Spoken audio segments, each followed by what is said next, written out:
AITA for leaving my wife after she called me her personal doormat? Hello.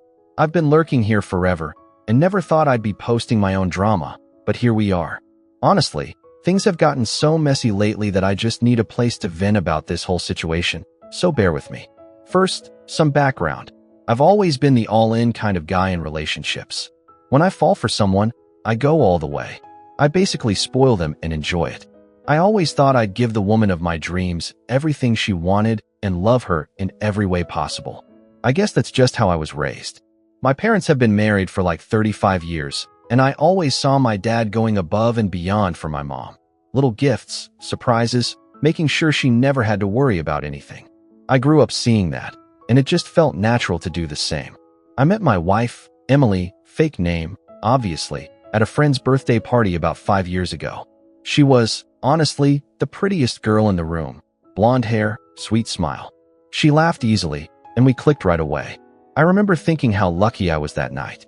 I was never the most confident guy, so her being interested in me felt surreal. Right from the start, I treated her really well. Like, sending her flowers just because, kind of well. If she mentioned liking something, boom, I'd order it before she finished the sentence. I didn't even overthink it, it was just natural to me. Emily always seemed super appreciative, big smiles, kisses, saying how lucky she was. But, looking back, I realized she rarely reciprocated. I'm not talking about gifts, I don't care about that stuff. But on an emotional level, or in terms of effort, there was always this subtle imbalance. It was small things, like always expecting me to make all our plans. Dinners, trips, everything. If something broke or needed fixing, it was always my job. She'd just say, "You're better at that," and laugh. It didn't bother me. I liked taking care of her. Maybe I liked feeling needed, or maybe I was just blind. Probably both. Anyway, fast forward, and we got married 2 years ago. I remember standing at the altar thinking, this is it. I was genuinely excited to spend my life with her. I loved being her guy, the one who took care of her, the one who made her smile. It felt good, man. At first, everything was great, but in the last year or so, things started to shift subtly. Emily started becoming more demanding in ways I barely noticed at first. A designer bag here, a spa day there. I had a good job, and we weren't broke, so I didn't question it much. I figured that's just married life. Then, her friends started becoming a bigger part of our lives. Not that having friends is bad. I have mine too, but Emily's friends were different. They were always around, always gossiping about expensive trips, designer labels, fancy restaurants. Emily's tastes started to change too. They got more expensive, her requests more frequent. But I just went with it. Happy wife, happy life. Nope. Looking back, I should have noticed how she rarely asked about my day, rarely asked if I needed anything. But I guess when you're caught up in something, you overlook the obvious. Or maybe you choose to ignore it, because what would admitting it mean? Then came last week. I got off work earlier than usual. My boss let me go because a project finished ahead of schedule. I thought, cool, I'll surprise Emily at home. Maybe we can have dinner together. We've been a little distant lately, so I wanted to reconnect, remind myself why I was working so hard. When I pulled into the driveway, I saw her friends' cars parked outside. Not unusual, they were over a lot. But the second I walked in, the vibe felt off. Ever walk into a room and just know you interrupted something? Exactly like that. The conversation stopped abruptly, and there was this awkward pause before Emily forced a bright smile and came over for a quick, superficial hug. "You're home early," she said, but it didn't sound like a greeting, more like a statement. "Yeah, thought I'd surprise you," I replied, trying not to make it weird. Her friends gave me awkward smiles and shifted in their seats. The energy in the room was strange, heavy, tense, like they'd been talking about something they shouldn't have. But Emily quickly changed the subject, laughing loudly and talking about some girl's trip they were planning. I shook off the weird feeling, thinking maybe I was just imagining it. It had been a long day, after all. Later that night, Emily was already in bed, and I was on my phone, scrolling. A message from Rachel, one of Emily's friends who'd been there earlier. Rachel and I never really talked directly. She was one of those friendly but distant types, so seeing her name was odd. I opened the message, just a voice note. Nothing else. It gave me this knot in my stomach. Something felt wrong. Still, I pressed play. The second Emily's voice came through the speaker, I knew it was bad. She sounded different, arrogant, mocking, even cruel. Seriously, he's like my personal doormat, she blurted out, followed by laughter. Her friends erupted in giggles. I literally don't have to do anything. I cry a little, put on a sweet smile, and he gives me whatever I want. I swear, he's the easiest guy to manipulate. The laughter got louder. Rachel's voice cut in softly. That's kinda harsh, don't you think? Emily scoffed. Oh, come on, Rachel, it's funny. He doesn't even realize how pathetic he looks sometimes. Literally, last week I mentioned wanting that stupid $2,000 spa retreat, and the next morning it was booked, no questions asked. It's embarrassing how desperate he is to please me. Honestly, I think if I told him to lick the floor, he would, and then still ask if I needed anything else. Silence. Rachel didn't respond. The audio ended there, leaving me in complete shock. I sat there on the bed, frozen, my ears ringing, my heart pounding.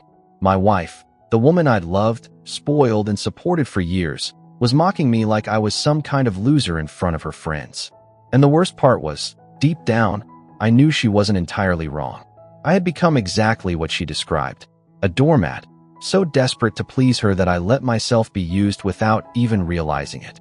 I didn't sleep at all that night. I got up quietly, left the house, and drove aimlessly, replaying every stupid decision that led me to that moment. But something inside me shifted that night, like a switch flipped in my head. I wasn't going to confront her right away. No, that would be too easy, too predictable. Emily deserved worse. She deserved to feel exactly what she made me feel, piece by piece, humiliation by humiliation. After driving all night, I got back home just before dawn. Emily was still asleep, obviously hadn't even noticed I was gone. But I didn't get any sleep.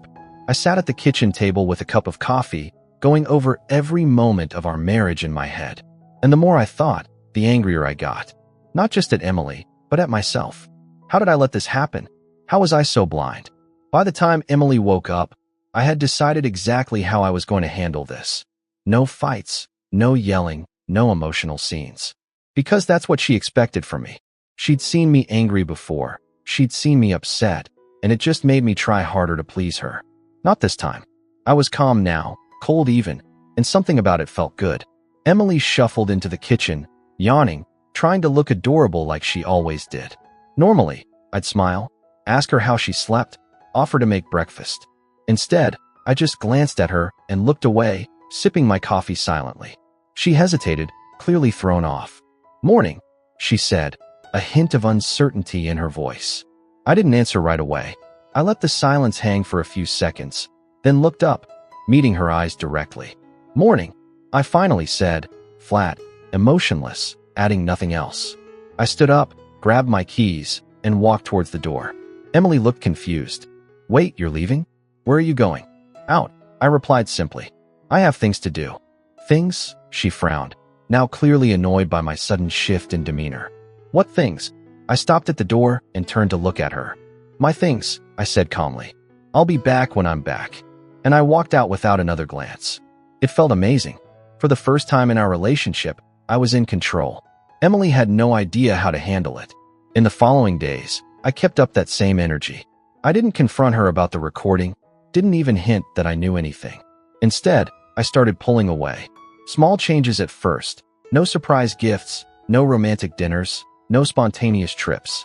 If Emily wanted something, she had to ask directly, and even then, half the time my answer was no. She was confused, disoriented, trying to figure out what was going on. I started clearly remembering all the times I caved when I shouldn't have. The late-night runs to get her sushi when she had a sudden craving, canceling plans with my friends because she needed me home, spending hundreds of dollars on things that were supposed to make her happy, only to see them forgotten a few weeks later. The more I thought about it, the angrier I got, mostly at myself. I realized how much I'd bent over backward, how much I'd lowered myself, just for a sliver of appreciation or validation from someone who never intended to give me any in return. Every memory of her indifference only strengthened my resolve. The nice guy she knew was gone. He didn't exist anymore. She tried her usual tricks, fake sweetness, puppy dog eyes, but nothing worked. One night, she even tried crying, saying she needed some ridiculous designer dress because all her friends had it. Normally, I would have caved in a second. This time, I didn't even look up from my laptop. No, I said, my tone neutral. What? She exclaimed, clearly shocked. But, no. Ask them for it. I interrupted calmly, still not looking at her. She stood there, stunned, then stormed off, probably to text her friends about how horrible I'd suddenly become. Meanwhile, quietly, I started making preparations. I opened new bank accounts without her knowledge, changed all my important passwords, even got a separate phone line. I wasn't taking any chances. Every step made me feel stronger. I liked this new me. I also discreetly met with a divorce lawyer, recommended by a friend who'd been through something similar.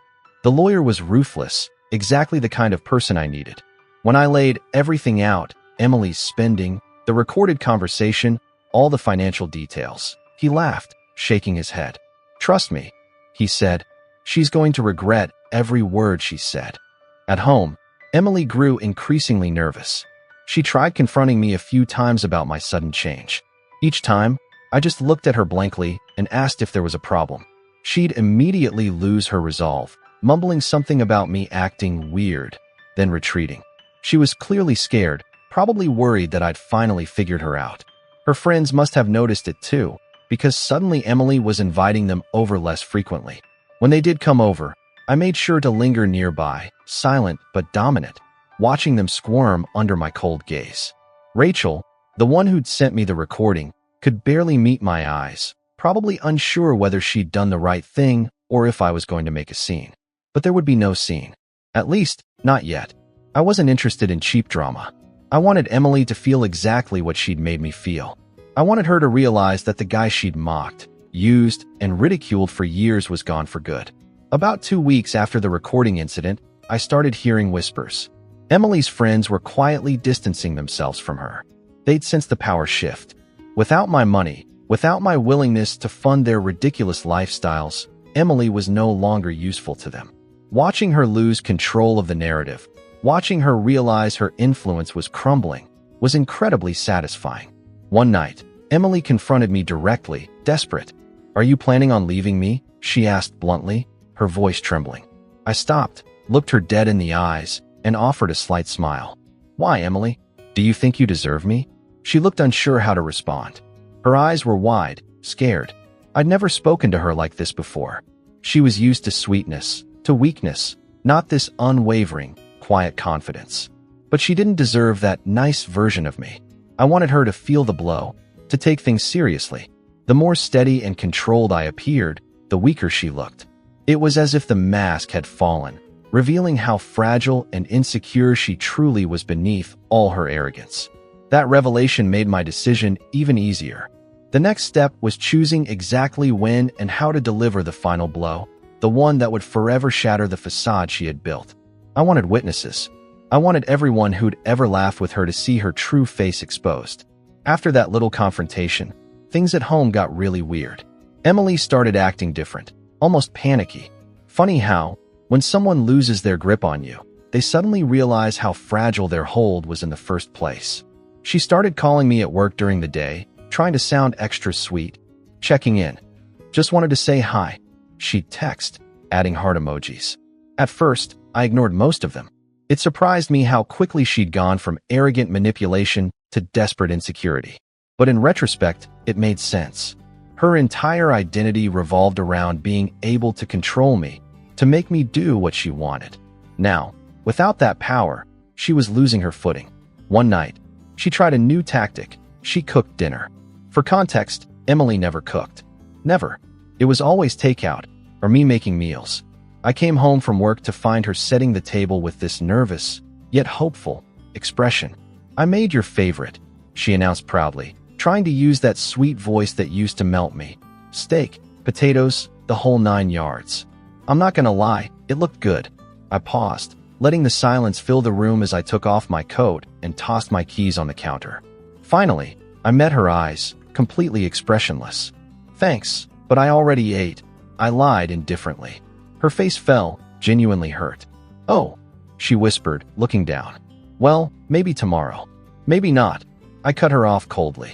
Then I walked past her without stopping, leaving her standing there, probably wondering how she'd misread me so completely. To be clear, it didn't feel good being so cold, but it was necessary.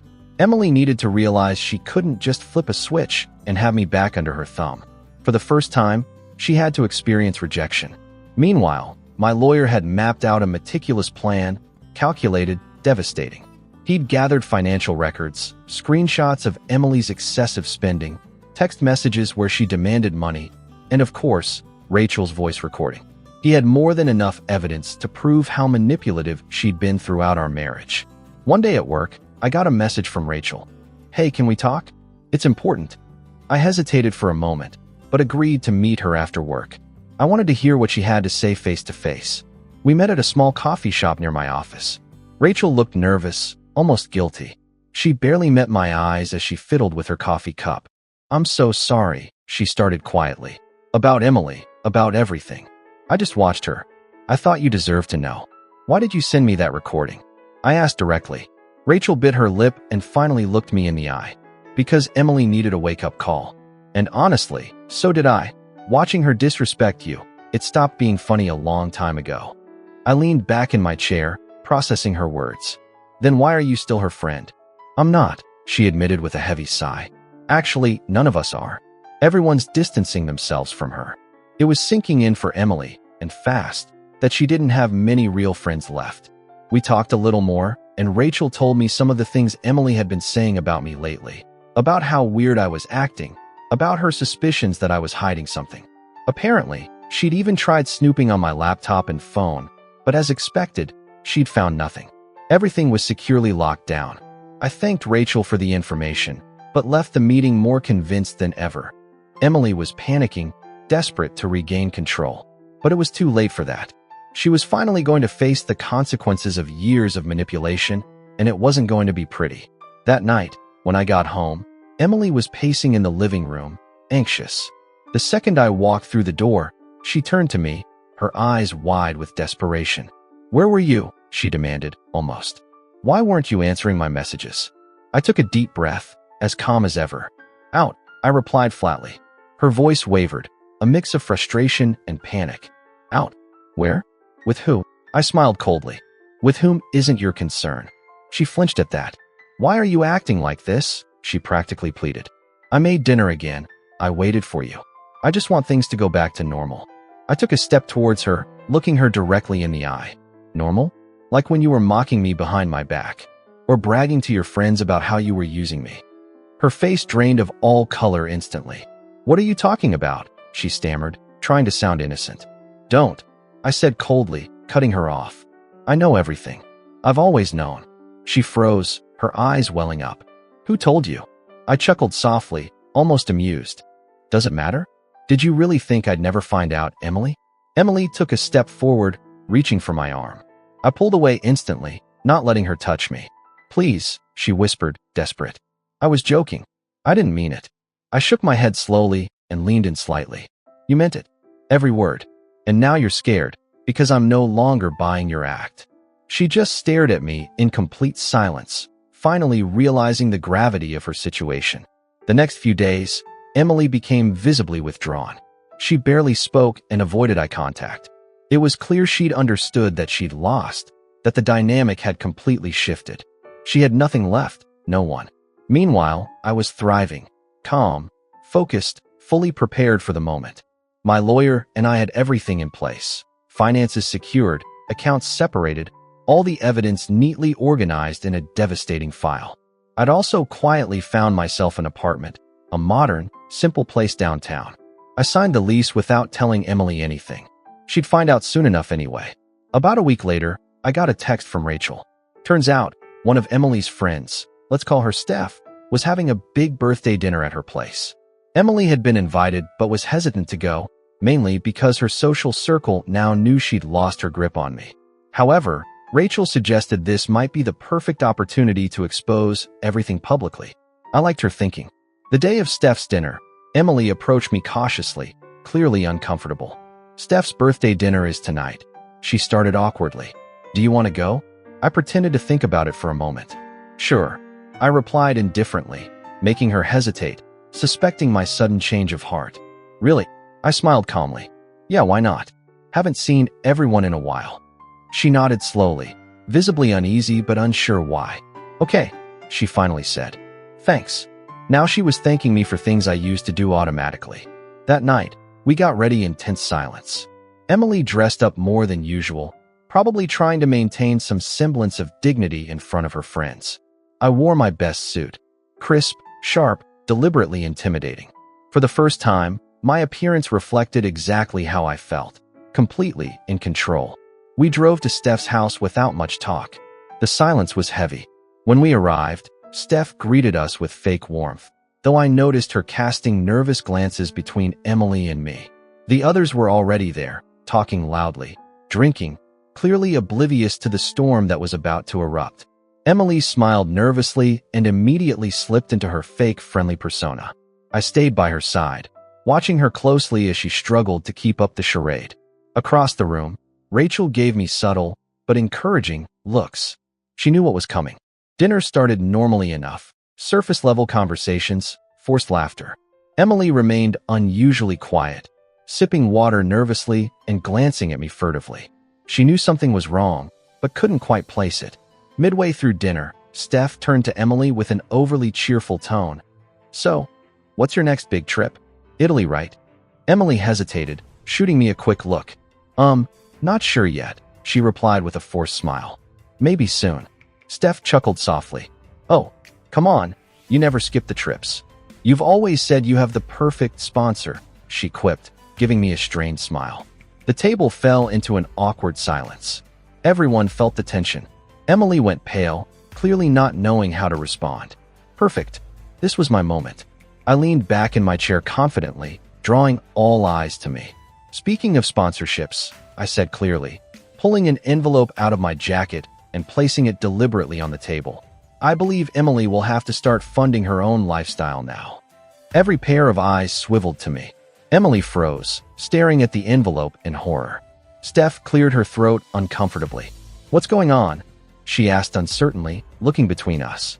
Open it, I said softly, gesturing towards Emily. Go ahead.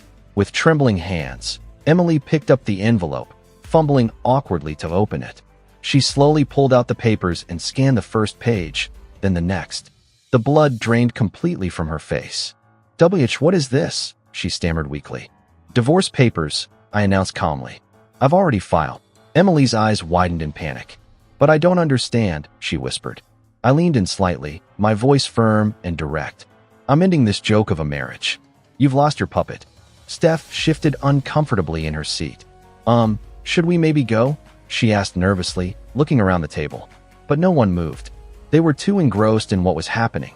Emily's voice trembled with desperation. Please, not here. Can we just go home and talk? No. I cut her off immediately. You had no problem talking about me here before. Why stop now? Her mouth opened and closed, unable to form words, tears welling up in her eyes. I'm sorry, she whispered weakly, defeated. Save it, I interrupted sharply. Exactly. What you were doing. You had a man who would have given you everything. Respect, loyalty, a life many would kill for. But instead, you treated me like your personal ATM. You bragged about how easy it was to manipulate me, about how pathetic I was for spoiling you. I leaned in slightly, making sure she felt every word. Look at you now, Emily. Realize you threw away the best thing you'll ever have. You didn't value what you had, and now you've lost it all. Gasps and murmurs rippled around the table. Emily shrank in her chair, utterly humiliated. Rachel looked down, uncomfortable but satisfied. Finally, Steph broke the tense silence. Emily, is this true? Emily's eyes darted around desperately, looking for sympathy, but none was offered. She had nowhere to hide. I stood up slowly, buttoning my jacket with calm deliberation. From now on, you'll be funding your own lifestyle. No more me paying for you and covering for your lies. You're going to get exactly what you gave in this marriage, nothing. I looked around, addressing everyone at the table. Just thought you all deserved to know who Emily really is. Then I turned back to her one last time. Enjoy explaining yourself to your friends. With that, I calmly walked towards the door. Behind me, I heard Emily pleading softly, trying to salvage some shred of dignity. No one backed her up. No one comforted her. They were enjoying watching her devastation after she'd bragged about having an ATM in front of them. Driving home alone that night, something important hit me. I'd always been expected to give endlessly, without question or complaint. Time, money, support, patience. But no one had ever taught me when to stop. No one had ever told me it was okay to walk away when what I gave wasn't appreciated. I thought about my dad again, and the key difference: my mom always respected and valued his efforts. Emily never did. The clarity hit me hard. I finally understood that true strength isn't just giving endlessly, but knowing exactly when to walk away from those who take you for granted. That night, my phone blew up. Emily called at least 20 times, left frantic voicemails, and sent texts begging me to come back, apologizing, trying every trick she could think of. At first angry, then quickly transitioning to sadness, then desperation. It was almost pathetic, really. I listened to each message without responding. She'd forfeited her right to my compassion. I also got a message from Steph. At first I thought she wanted to ask about the drama, but no. She asked me point blank if I'd like to go to dinner sometime. Just the two of us. Honestly, I burst out laughing. The audacity, man. Steph had been there, laughing along with Emily for years, and now suddenly thought she had a chance. I replied with a single laughing emoji, deleted her number, and blocked her. It felt amazing to know I was done not just with Emily, but with anyone like her. The next few days were a blur. My lawyer quickly finalized the paperwork and secured everything. We changed the locks on the house, closed joint accounts, canceled credit cards. All the steps we'd carefully planned. I moved into the small temporary apartment I'd rented weeks earlier. Meanwhile, Emily's downfall exploded spectacularly. Her friends wasted no time spreading the gossip of her humiliation. Screenshots of group chats started circulating rapidly. Turns out, the same people who'd been laughing with her were now openly ridiculing her, sharing every detail of her downfall. Rachel even sent me a few screenshots of their conversations. Did you see Emily's face? Priceless. Honestly, she deserved it. Maybe next time she won't treat her husband like trash. Did she really think he'd keep paying forever? It was brutal, but satisfying. Emily finally saw the truth. Her entire social life was a sham. Without money and the ability to flaunt luxury trips and designer clothes, she had no value to those friends. Watching her realize that was sweet justice. She moved out of our house within days. Through mutual acquaintances, I heard she'd moved into a small studio across town. Apparently, she was trying to downplay the situation, pretending it was a mutual decision, but everyone knew the truth. She couldn't escape the gossip no matter how hard she tried. Financially, it hit her even harder. All her credit cards linked to my accounts were canceled, and her lavish lifestyle vanished overnight. No more designer bags bought on a whim, no more spa days. She tried contacting me again. Texts, calls, even showed up at my work once. But each time, I coldly rejected her. I had zero interest in reconciliation or in giving her any kind of closure. Her messages varied from desperate apologies, expletive, "Please just talk to me," to threats, "You'll pay for this." Nothing worked. I didn't even flinch. Watching her unravel without getting any reaction from me was incredibly satisfying. Meanwhile, my friends rallied around me. Most admitted they'd never liked Emily but hadn't wanted to say anything before. Good riddance, one friend joked, saying I was finally allowed to admit she'd always been awful.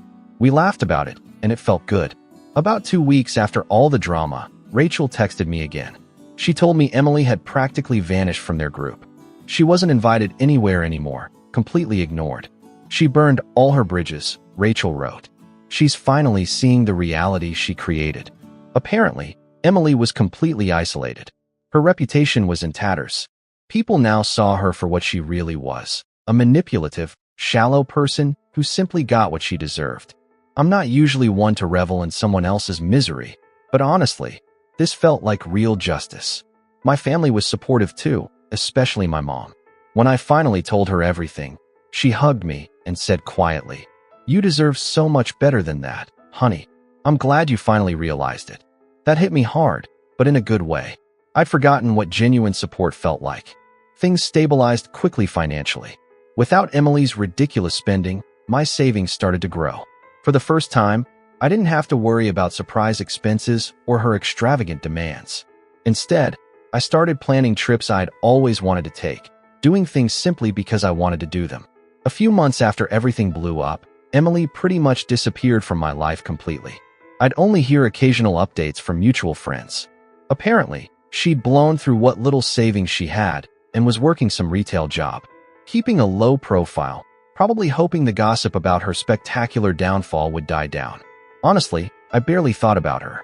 I was too busy enjoying my life for the first time. Until one random afternoon, everything changed again. I'd stopped at a coffee shop near my office, just to grab a coffee and catch up on some emails. The atmosphere was quiet, relaxing, exactly the kind of thing Emily would have found boring. And then, out of nowhere, I heard a familiar voice behind me. For a split second, my heart skipped a beat. Weird.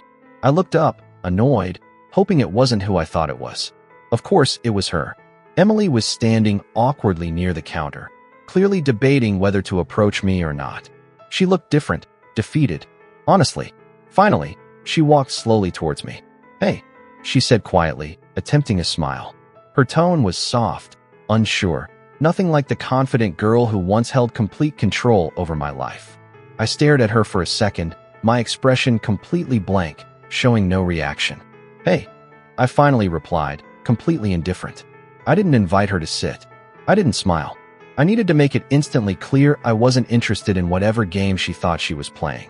Emily shifted uncomfortably. "Can we talk?" she asked softly, glancing nervously around. "We are talking," I said calmly. "What do you want?" She flinched slightly, clearly hurt by my bluntness, but I didn't care. She took a deep breath, like she was gathering courage. "I just wanted to apologize for everything." I didn't react, just waited silently, letting her words hang awkwardly in the air. She continued, "I was horrible to you. I took you for granted. I treated you badly. I realize now, losing you made me see how wrong I was." I continued to stare at her silently, letting the awkwardness grow. She squirmed under my cold gaze, clearly not used to this version of me. She waited, hesitated, her voice soft, her eyes hopeful. "Maybe we could start over, even as friends or something. I miss having you around." I laughed. Seriously, I laughed. "Friends," I repeated, shaking my head in amusement. "We were never friends, Emily. We were barely even a marriage. You used me. That's all there ever was." Her eyes filled with tears instantly, hurt and ashamed. "Please, just give me another chance. I've changed." I leaned forward slightly. "Oh yeah? Or is it just because you need someone to pay your bills again? Your friends ditched you, your lifestyle vanished, and suddenly you want to talk again. How convenient." She looked away, her face burning with humiliation. She didn't even deny it. That told me everything I needed to know. "You know," I continued coldly, "you were right about one thing. I was pathetic. Pathetic for putting up with your manipulation, for being nice to you when you didn't deserve it." I paused, watching her. Tears were streaming down her face now. I didn't feel a shred of guilt. "But you did me a favor, Emily. You woke me up." She looked at me silently, utterly defeated. "You don't miss me," I continued calmly. "You miss having control. But that guy, the one you thought you could manipulate and mock, he doesn't exist anymore." She opened her mouth, desperate to say something, to salvage whatever was left, but I cut her off immediately. "There's nothing more to say. Move on." "I have." Without waiting for a response, I stood up, picking up my coffee calmly. She looked up at me, helpless, completely humbled. I paused for a second, looking down at her serenely. "Oh, and don't ever contact me again. It's over." And with that, I left. I left her there, alone, finally understanding the reality she'd created for herself. I didn't look back. I didn't hesitate, because now I knew exactly who I was, stronger, confident, completely free. After that day, Emily never contacted me again. I didn't hear from her. I didn't ask. I didn't care. I was finally free, at peace with the whole situation.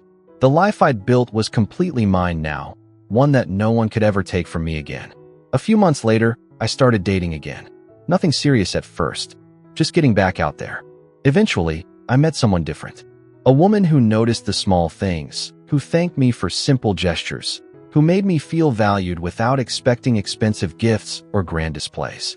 One night, I gave her something I'd made myself, a small wood carving. Nothing elaborate, just something personal. Her eyes lit up with genuine excitement, smiling like I'd given her the world. Seeing that happiness over something so small made me realize how unbalanced my relationship with Emily had been. I finally understood that a relationship should never be about one person constantly giving while the other just takes. It's not about keeping score, but about feeling valued and respected. And this woman, without even knowing it, reminded me what true appreciation meant. That's the kind of person who would truly make me happy. Sometimes I think about how things would have been if I'd never heard Emily mocking me that night. If Rachel had never sent me that recording, I'd probably still be trapped in her game, blindly giving, miserable, unaware. Instead, I'm genuinely grateful that everything happened exactly the way it did. And now what's next? Honestly, just living. No stress, no manipulation, no toxic people. Just living life my way, on my terms. For the first time, I'm actually excited about the future. Thanks for coming on this journey with me, Reddit. Your support meant the world. And if you're going through something similar, believe me, standing up for yourself is worth every second of the pain it takes. Take care out there, and I'll see you around. If you liked it, don't forget to leave a comment and support the channel by subscribing. See you in the upcoming stories.